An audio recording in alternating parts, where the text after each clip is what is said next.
বৃহস্পতিবার জানতে পারি শুক্রবার দিন সকালে যেতে হবে নৈহাটি অফিসের কাজে।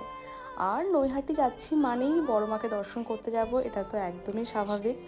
তো অফিসের কাজ কমপ্লিট করে 2:30টার জাস্ট কিছুক্ষণ আগে গিয়ে পৌঁছালাম মায়ের মন্দিরে।